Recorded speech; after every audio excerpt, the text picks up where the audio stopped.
How do we stop negativity from arising, and how do we get rid of it once it is there? As I said, you stop it from arising by being fully present, but don't become discouraged. There are yet few people on the planet who can sustain a state of conscious, continuous presence, although some are getting close to it. Soon, I believe there will be more and more. Whenever you notice that some form of negativity has arisen within you, you look on it not as a failure, but as a helpful signal that it is telling you, wake up, get out of your mind, be present. There's a novel by Aldous Huxley called Island, written in his later years when he became very interested in spiritual teaching. It tells the story of a man shipwrecked on a remote island cut off from the rest of the world. This island contains a unique civilization. The unusual thing about it is that its inhabitants, unlike those of the rest of the world, are actually sane. The first thing the man noticed are the colorful parrots perched in the trees, and they seem to be constantly croaking the words, "Attention, here and now, attention, here and now." We later learned that the islanders told them those words in order to be reminded continuously to stay present. So whenever you feel negativity rising within you, whether caused by an external factor, a thought, or even nothing in particular that you are aware of, look on it as a voice saying, "Attention, here and now, wake up." Even the slightest irritation is significant and needs to be acknowledged and looked at. Otherwise, there will be a cumulative buildup of unobserved reactions. As I said before, you may be able to just drop it once you realize that you don't want to have this energy filled inside you, and that serves no purpose. But then make sure that you drop it completely. If you cannot drop it, just accept that it is there and take your attention into the feeling, as I pointed out earlier.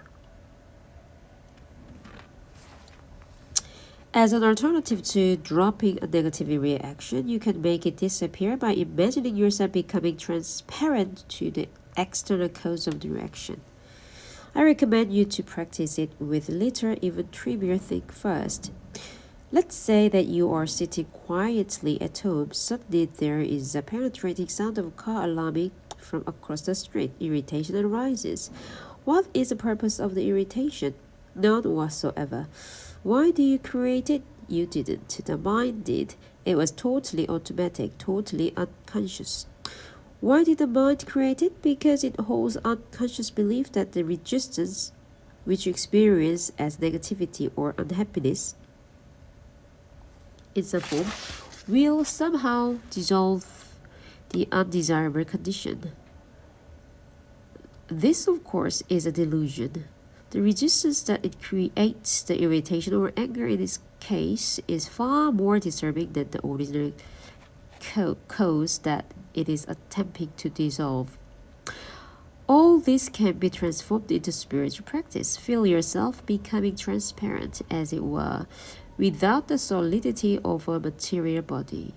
Now allow the noise or whatever causes a negative reaction to pass right through you.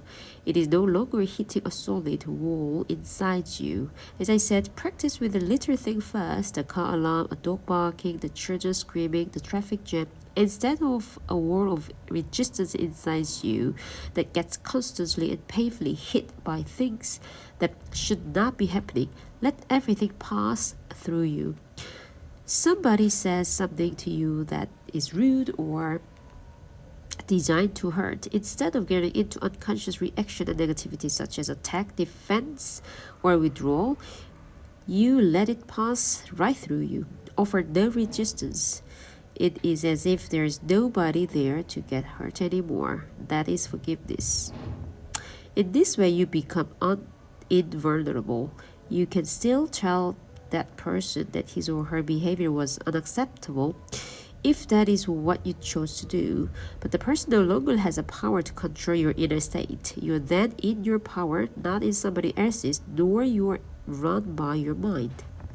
Whenever it is a car alarm, a rude person, a flood, an earthquake, or loss of all your possessions, the resistance mechanism is the same.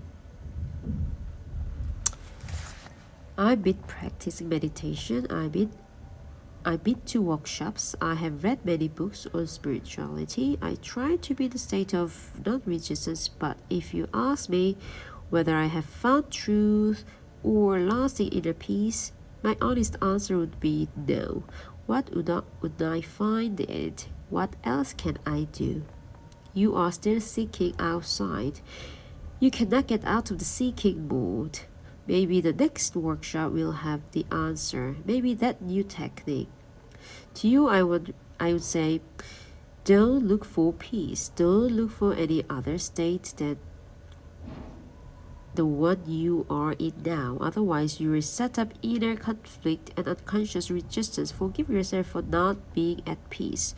The moment you completely accept non-peace, your non-peace becomes transmuted into peace. Anything you accept fully will get you there, will take you into peace. This is miracle of surrender. You may have heard the phrase turn the other cheek, which a great teacher of enlightenment used 2,000 years ago. He was attempting to convey symbolically the secret of non-resistance and non-reaction. In his statement, as in all his others, he was concerned only with your inner reality, not with the outer conduct of your life. Do you know the story of Benjen? Before he became a great Zen master, he spent many years in the pursuit of enlightenment, but it eluded him. Then one day, as he was walking in the marketplace, he overheard a conversation between a butcher and his customer. "Give me the best piece of meat you have," said the customer. And the butcher replied, "Every piece of meat I have is the best. There is no piece of meat here that is not the best." Upon hearing this, Benjen became enlightened.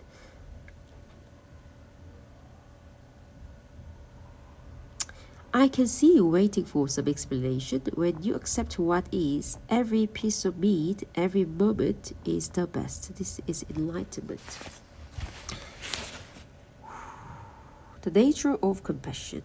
Having gone beyond the mind-made opposites, you become like a deep lake. The outer situation of your life and whatever happens there is the surface of the lake. Sometimes calm, sometimes